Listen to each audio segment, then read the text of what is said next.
Olá, tudo bem com você? Estamos aqui meditando na Palavra de Deus em ordem cronológica. Agora o Novo Testamento. Chegamos ao livro de Tiago, hoje capítulo 2. Vou dar seguimento a partir do versículo 5. Nós lemos até o 4 no último vídeo. E vamos seguir nessa fé. Eu tenho certeza que essa palavra aqui, ela tem o poder de transformar a sua vida. Primeiro, o apóstolo Tiago ensinou que não devemos fazer distinção de pessoas. Normalmente, as pessoas que fazem essa distinção, principalmente no meio religioso, elas colocam a religião que ela tem acima do ser humano. Nenhuma religião está acima do ser humano. Não importa a igreja, o lugar onde você vai, importa que você faça parte da igreja de Cristo. E essa não tem placa denominacional. Por isso, vamos firme nessa meditação. Se você gosta dos vídeos, dê o seu gosto, partilhe com outras pessoas. Como sempre, começamos com a nossa oração. Meu Pai, obrigado mais uma vez aqui estarmos e podermos desfrutar da Tua palavra. Ela é o verdadeiro alimento que nos traz sabedoria, que nos traz o entendimento e a força. Fale conosco por meio da carta do Teu servo, o apóstolo Tiago. Amém. Versículo 5. Ouvi, meus amados irmãos, porventura não escolheu Deus aos pobres deste mundo para serem ricos na fé e herdeiros do reino que prometeu aos que o amam? E aqui é bom que se diga que há uma falsa crença de que a riqueza é pecado, que a riqueza é mal. Não, se fosse assim, Abraão não poderia ter sido rico, e ele foi. Abraão, Isaac, Jacó foram pessoas prósperas, mas ele quer dizer a respeito do caráter, a humildade da pessoa, né? O orgulhoso não tem como ele ser rico na fé. Eu conheço muitos ricos, mas são miseráveis. Mas eu conheço pessoas que às vezes não têm essa riqueza toda, mas são pessoas humildes. Mesmo do que ela não tem, ela estende a mão, do pouquinho que ela tem para dar para o outro. E continuando no 6. Mas vós desonraste o pobre, porventura não vos oprimem os ricos e não vos arrastam aos tribunais? Porventura não blasfemam eles o bom nome que sobre vós foi invocado? Todavia, se cumprirdes conforme a Escritura, a lei real, amarás o teu próximo como a ti mesmo, bem fazeis. O comentário diz: pobres. Entre os judeus daquela época predominava a ideia de que as riquezas eram sinal do favor de Deus e a pobreza era um sinal da falta de fé e de desagrado ao Senhor. Essa falsa ideia era fortemente rejeitada por Jesus, pois ele nunca desprezou o pobre nem o rico que se voltaram para ele.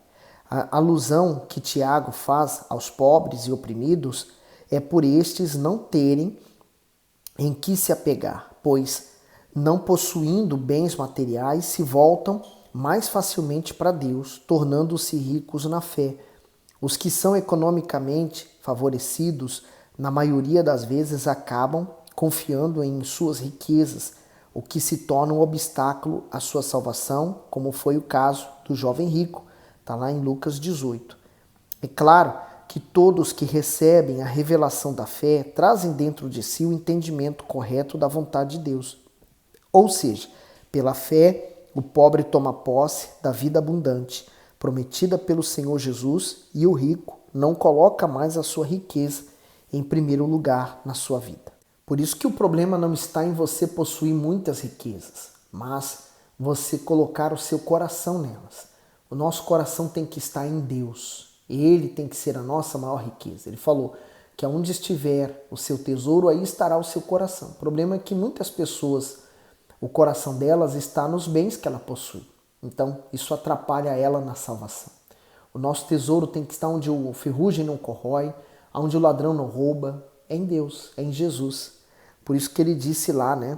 Porventura não escolheu Deus aos pobres desse mundo para serem ricos na fé? Então, não adianta ser rico materialmente se não for rico na fé. No 9. Mas se fazeis acepção de pessoas, cometeis pecado, e sois condenados pela lei como transgressores. Porque qualquer que guardar toda a lei, tropeçar em um só ponto, torna-se culpado de todos. Então, dos 10 mandamentos, né? Se a pessoa ela transgride um deles, então todas as demais também passam a não valer. Então, o segredo da lei, os 10 mandamentos, quando Deus deu, o ser humano deveria cumprir todos eles a rigor, do início ao fim dele. Então, faltando um, já era. E o Senhor Jesus falou que qualquer homem que olhar para uma mulher, né, com um olhar impróprio, já pecou, já adulterou com ela. Então, imagine quantas coisas que nós fazemos que nos tornam pecador. Então, já violamos os 10 mandamentos. Basta violar um para que todos também sejam violados. Então, ninguém poderia se salvar pela lei, porque ninguém conseguiu cumpri-la, exceto o Senhor Jesus. Ele cumpriu fielmente toda a lei. No 11, porque aquele que disse não cometerás adultério, também disse não matarás. Se tu, pois, não cometeres adultério, mas matares, está feito transgressor da lei. O comentário diz assim, condenados pela lei como transgressores. Quem faz acepção de pessoas transgride as leis humanas e principalmente a lei divina. Portanto, quando os cristãos mostram parcialidade, cometem pecado, manifestar interesse em alguém para obter favores e desprezar quem não tem nada a oferecer, revela egoísmo, o que é considerado uma transgressão. Tiago ressalta que quebrar alguma parte da lei é quebrar toda a lei. Então, o favoritismo não podia ser visto como algo irrelevante. Dessa forma, como pode alguém dizer que ama e agrada a Deus se voluntariamente ofende e menospreza o seu próximo? Então, não vamos desprezar ninguém, seja ele quem for, né? 12. Assim falai e assim procedei, como devendo ser julgados pela lei da liberdade. Porque o juízo será sem misericórdia sobre aquele que não faz misericórdia, e a misericórdia triunfa do juízo. Meus irmãos, que aproveita se alguém disser que tem fé e não tiver as obras, porventura a fé pode salvá-lo? Então, se não tiver as obras, né? A pessoa diz, eu tenho fé, mas não mostra as obras, quer dizer, não pratica. A pessoa diz, eu sou da igreja, mas ela faz tudo errado. Então, não tem obras. E aí ele continua, né? No 15. E se o irmão ou a irmã estiverem nus, e estiver em falta de mantimento cotidiano, e algum de vós lhe disser, ide em paz, aquentai-vos e fartai-vos, e não lhe derdes as coisas necessárias para o corpo, que proveito virá daí? Assim também a fé, se não tiver obras, é morta em si mesmo. O comentário diz, a fé sem obras. Muitos pensam que o simples fato de crerem, confessarem a fé em Jesus já é o suficiente. Porém, na prática, não compreende o que isso significa. A fé que salva é a fé viva, que nos leva à obediência. Ou seja, quem verdadeiramente crê faz uso da sua fé para obedecer a palavra de Deus e, com isso, molda a sua vida de acordo com os seus ensinamentos. Portanto, se a pessoa diz ter fé, mas essa fé não é acompanhada pela prática da palavra, então é inoperante e morta. O que o Espírito Santo nos ensina nessas palavras é que a fé sobrenatural é materializada em atitudes concretas e não em argumentos vazios. Tiago não está dizendo que a salvação vem pelas obras, senão seria alcançada por merecimento e não pela graça. O que ele está enfatizando é que, uma vez a salvação sendo efetuada pela fé, as obras virão como uma consequência natural dessa salvação. Quer dizer, a fé produz a salvação e o efeito da salvação são as obras da fé. Por isso o autoexame nos faz analisar que tipo de fé nós estamos tendo, né? Diante de uma tentação dos olhos, uma tentação do coração, você demonstra a fé que você tem. Se a sua fé é apenas uma fé teórica ou uma fé prática. A fé prática, a fé inteligente, ela vai manifestar exatamente isso, as obras. Então, diante daquela tentação, ele vai negar. Diante de algo, ele vai seguir em frente. Diante de uma situação em que ele deveria não fazer, ele não faz. Aquela que ele deveria fazer, ele fará. Então, a fé com obras. No 18. Mas dirá alguém, tu tens a fé, e eu tenho as obras. Mostra-me a tua fé sem as obras, e eu te mostrarei a minha fé pelas minhas obras. Então, o que tem obras nem precisa falar que tem fé. As obras dele, os frutos dele estão demonstrando a fé que ele tem. Então, lembra que Jesus disse que pelos frutos se conhece a árvore? Então, assim também, a pessoa que é da fé, você conhece pelos seus frutos que ela dá. 19. Tu crês que há um só Deus? Fazes bem. Também os demônios o creem e estremecem. O comentário diz, crês que há um só Deus? Tiago coloca essa pergunta para aguçar o raciocínio dos que rejeitam as obras da fé. Crer na existência de um só Deus é importante, mas não é suficiente, pois até os demônios creem e tremem. Quer dizer, esse tipo de crença não serve porque é a mesma dos demônios que, mesmo produzindo-a, estão condenados ao lago de fogo. Essa é a fé religiosa que até reconhece a existência e a autoridade de Deus, mas não corresponde com a obediência, ou seja, não existe prática da palavra. O diabo utiliza essa estratégia para levar as pessoas ao engano e assim fazê-las perderem a salvação. Fé sem obras não salva nem justifica ninguém.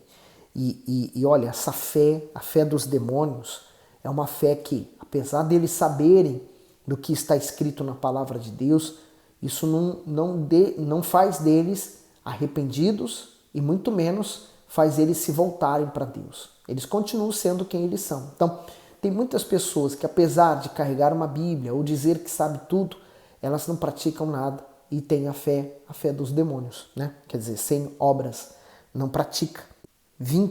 Versículo 20. Mas o homem vão, queres tu saber que a fé sem obras é morta?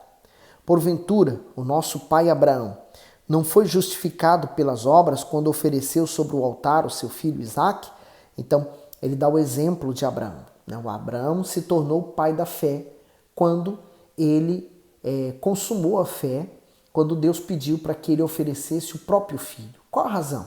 Bom, talvez a Bíblia não especifica isso, mas ele estivesse colocando Isaque no lugar de Deus. E Deus pediu Isaque para que ele sacrificasse o próprio filho no altar.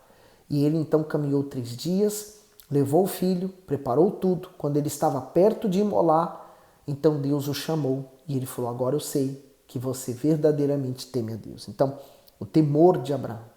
E ele fala que essa obra, o que Abraão fez, sem duvidar, ele levou o filho e quase o imolou, então ele praticou a fé. E no 22, bem vês que a fé cooperou com as suas obras e que pelas obras a fé foi aperfeiçoada. Então, não apenas ele disse a Deus, eu tenho fé, Senhor, mas ele fez, ele executou. 23, cumpriu-se a escritura que diz, e creu Abraão em Deus e foi-lhe isso imputado como justiça e foi chamado o amigo de Deus. Sabe o que é imputado? Tipo como crédito, um cartão de crédito. Então, aquilo foi computado para ele, deu crédito a ele. E diz aqui, e creu Abraão em Deus e foi-lhe isso imputado como justiça. Então, a atitude dele mostrou que ele creu. Então, também a pessoa que, por exemplo, ela vem para a igreja e ela ouve a palavra de Deus, que ela precisa se arrepender dos seus pecados, abandonar a velha vida e começar uma vida com Jesus. Aqueles que não fazem isso é porque não creu. Logo, a fé é sem obras. A pessoa que crê, ela se lança. Há pessoas que, por exemplo, chegam na igreja em questão de em poucos dias, elas se entregam, elas se rendem, são batizadas nas águas, em pouco tempo estão sendo batizadas com o Espírito Santo e estão servindo a Deus. Outras são anos e anos e anos na igreja sem nada acontecer. Então, por que essa diferença? Por que essa distinção? Sendo que Deus não faz distinção de pessoas. Então é entrega. Há uns que vêm e se entregam, há outros que resistem. Em alguma parte da vida estão resistindo a Deus. E aí Abraão, ele diz, e foi chamado amigo de Deus. Há pessoas que é amigo do mundo, mas não conseguiu alcançar esse troféu de ser amigo de Deus. No 24, vedes então que o homem é justificado pelas obras e não somente pela fé? O comentário diz assim, a fé cooperou com as suas obras. Tiago dá o exemplo de Abraão, que creu em Deus e mostrou isso por meio da sua atitude de fé. A fé necessita de obras para estar viva e ser aperfeiçoada. Por isso, onde a fé é verdadeira, deve haver também obediência à palavra de Deus, pois é o que produz resultados. Dessa forma, é impossível demonstrar fé se não houver submissão a Deus por meio de obras. Quando o cristão realmente crê nas promessas divinas, ele confia, fé. E a prova dessa crença é a realização do que a fé lhe pede, obras. A relação inseparável entre fé e a ação está bem explícita nesse versículo, pois a fé e as obras caminham juntas. Hebreus 11, 17, pela fé ofereceu Abraão Isaque quando foi provado. Sim, aquele que receber as promessas ofereceu o seu unigênito. Portanto, fé e obras. E mais um exemplo ele dá agora aqui no versículo 25. E de igual modo, Raabe, a meretriz, não foi também justificada pelas obras quando recolheu os emissários e os despediu por outro caminho? Porque assim como o corpo sem o espírito está morto, assim também a fé sem obras é morta. Duas coisas importantes, né? Ele fala sobre Raabe. Quem foi Raabe? Raabe foi aquela mulher extraordinária que, sendo uma prostituta em Jericó, e Jericó foi a primeira cidade que Deus entregou nas mãos do povo de Israel, através das mãos de Josué. Então, eles iriam possuir a cidade. E Josué mandou os espias para olhar a cidade primeiramente. Ela foi a que acolheu os espias. Então, ela já estava ouvindo falar a respeito do Deus de Israel. E ela decidiu voluntariamente fazer um pacto. Olha, quando vocês virem para tomar a cidade, garanta a minha salvação e da minha família. E eles então pediram para que amarrasse um cordão vermelho na janela. Ela morava na própria muralha que cercava a cidade. Então, Deus viu a intenção que ela queria mudar de vida. Quando eles deram as 13 voltas em torno daquela muralha, deram o grito e tocaram a trombeta, aquelas muralhas intransponíveis caíram ao chão. E isso deu condições para o povo passar. A única parte da muralha que não caiu foi aonde estava a casa de Raabe. Então, ali Deus acolheu Raabe para o povo de Israel. Ela passou a morar na nação de Israel. Ela casou com Salmão. O nome dela entra na genealogia do Senhor Jesus. Ela foi trisavó, se eu não estou em erro, do rei Davi. Quer dizer, olha só quanta coisa, né? Ela não veio para a nação de Israel e continuou fazendo a mesma coisa, né? Sendo prostituta. Ela mudou. A vida dela foi transformada. É isso que Deus quer fazer na vida daqueles que se entregam para Ele. E Ele falou que ela foi justificada pelas obras quando recolheu os emissários. Quer dizer, aquilo justificou ela. Aquilo mudou a vida dela. Como Deus quer mudar a sua. Mas, por exemplo, não tem como mudar a sua vida se você continuar ainda apegado às mesmas amizades que te conduzem ao erro. Não tem como você continuar receber uma vida nova se você continuar praticando as velhas obras por meio do telemóvel, olhando sites pornográficos, buscando coisas impróprias. Enfim, você precisa tomar uma atitude, que é abandonar isso e começar algo novo. E ele termina assim como o corpo sem o espírito. Então, quer dizer, quando Deus ele busca uma pessoa, ele retira o espírito que volta para Deus. A alma, então, fica sem o corpo. E o corpo volta ao pó. Mas o mais importante é a alma eterna. Em que parte você vai viver na eternidade? A eternidade viva com Deus ou a eternidade morta para Deus? Então, a escolha é feita em vida. Nós temos que escolher. Você já escolheu o lado em que você vai estar na eternidade? No lado de Deus ou longe de Deus? Que Deus continue abençoando, reflita nisso e fique bem.